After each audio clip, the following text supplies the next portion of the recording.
Hello and welcome to Defense Study Capsule. I hope you all are doing well and preparing for your SSB interview.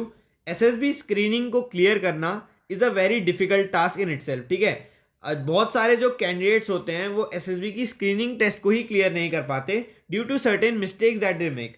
तो practice के time पे आपको क्या चीज़ें ध्यान में रखनी चाहिए, किस तरीके से आपको प्रैक्टिस करनी चाहिए both for OIR as well as PPNDT, उस चीज़ के बारे में मैं आपको बताऊंगा. मैंने जितनी भी अभी तक एसएसबी दी हैं उनमें मैं हमेशा स्क्रीन इन तो हुआ ही हूँ, तो मेरे को काफ़ी ज़्यादा एक्सपीरियंस है कैसे प्रैक्टिस करनी है, किस तरीके से प्रिपेयर करना है और किस तरीके से परफॉर्म करना है. सो ये 2-3 वीडियो की सीरीज़ में मैं आपको स्क्रीनिंग टेस्ट के बारे में हर चीज़ बताने वाला हूँ. सो वीडियो को एंड तक देखना और चैनल पे नया हो तो सब्सक्राइब कर देना और आगे की सीरीज़ को फॉलो करना. ठीक है, so let's get started with the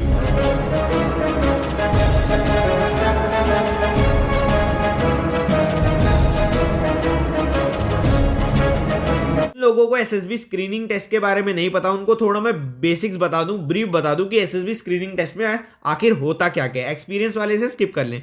ठीक है, तो एसएसबी स्क्रीनिंग टेस्ट में मैं ब्रीफ में बताता हूं क्या क्या होता है. फर्स्ट ऑफ ऑल, जो पहला दिन जो होता है ना, जब आप रिपोर्ट करते हो एसएसबी सेंटर में, तो एक स्क्रीनिंग टेस्ट कंडक्ट कराया जाता है पहले दिन. उस टेस्ट में क्या क्या होता है, सबसे पहला तो OIR होता है. OIR is officers intelligence rating test.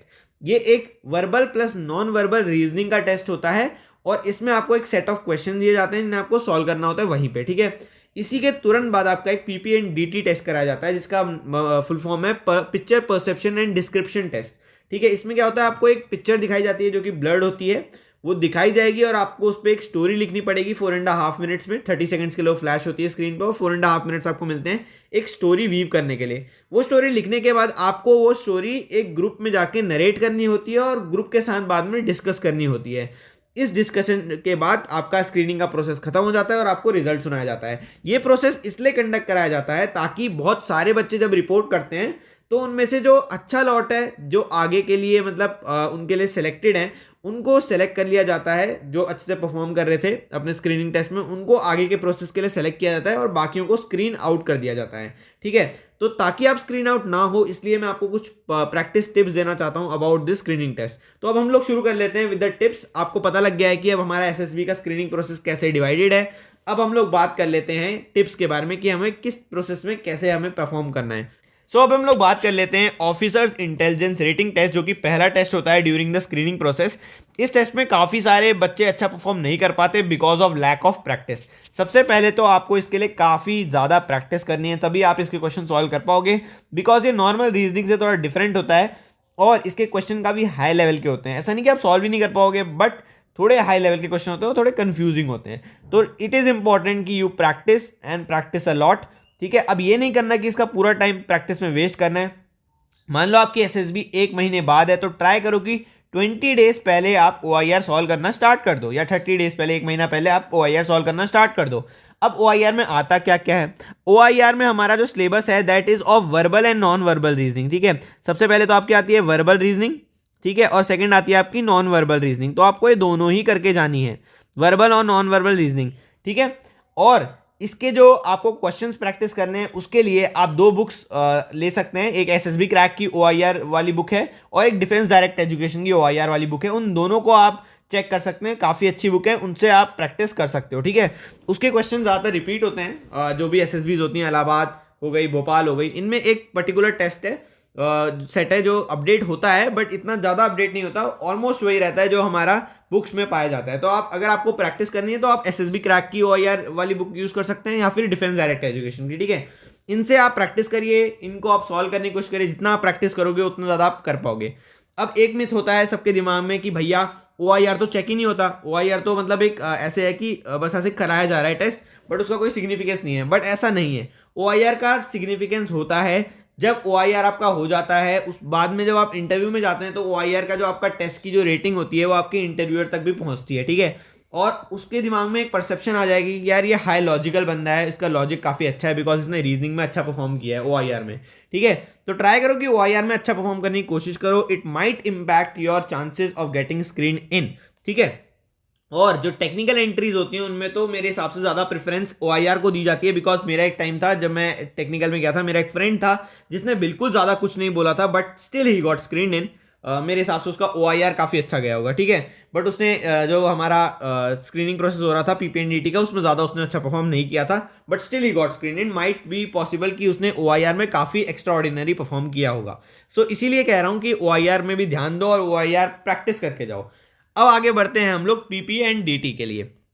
सो अगला टेस्ट जो होता है हमारा, that is PPNDT। Full form is picture perception and description, either description और डिस्कशन टेस्ट, दोनों इसे कहते हैं, पिक्चर परसेप्शन एंड डिस्क्रिप्शन और डिस्कशन टेस्ट।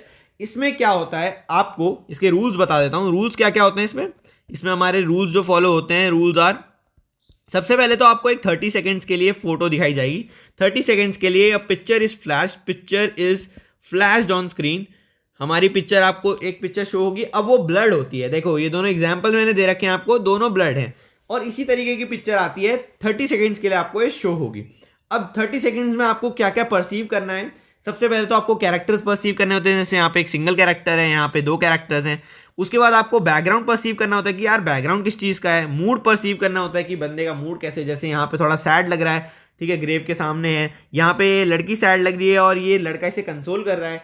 तो इस तरीके का आपको मूड परसीव करना होता है कि मूड क्या हो सकता है। अब ये डिफरेंट हो सकता है डिपेंडिंग ऑन योर परसेप्शन, ठीक है।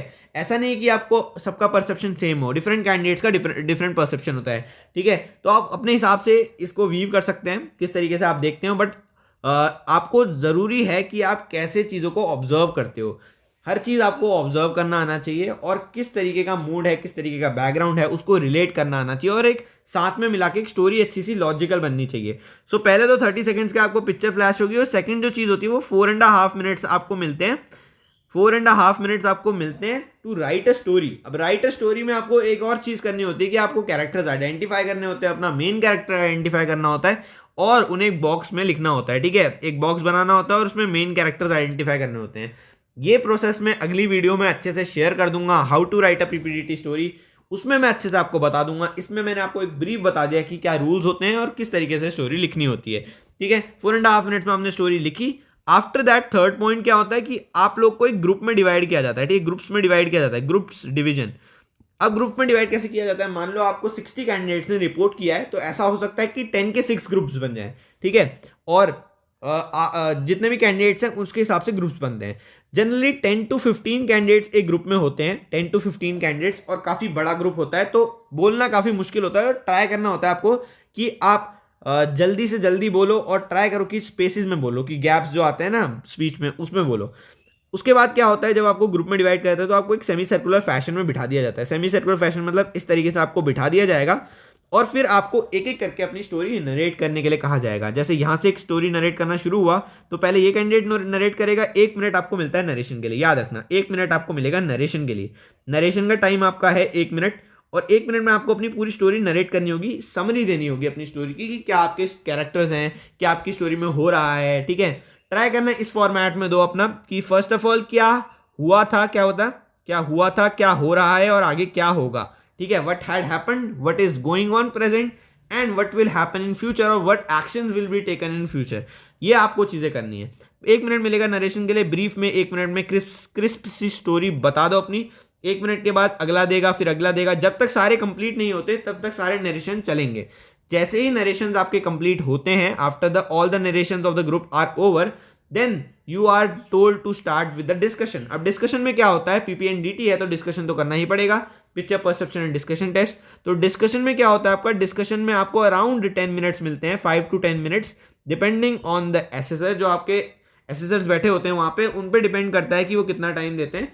अगर ज़्यादा भसड़ मस्ती है तो वो कम टाइम देते हैं और वहीं बोल देते हैं कि okay the discussion is over. But अगर एक अच्छी डिस्कशन चल रही होती है तो बोलते हैं कि आप लोग एक कॉमन स्टोरी बनाइए और एक अपना लीडर सेलेक्ट करिए जो भी आपकी कॉमन स्टोरी नरेट करेगा, और अपनी कॉमन स्टोरी नरेट करवाइए। बट ज़रूरी नहीं है कि ऐसा हो, कोई एसेसर बोलते हैं कि हो गया चलो जाओ अब, बट कुछ जो एसेसर होते हैं वो बोलते हैं कि अपना एक जो नरेट करेगा स्टोरी उससे सेलेक्ट करिए अपने ग्रुप में से, या अपने आप को नॉमिनेट करिए और ग्रुप स्टोरी हमें नरेट कराइए।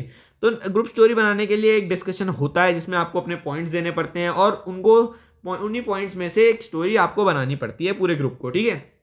सो ये this is the whole process of PPNDT।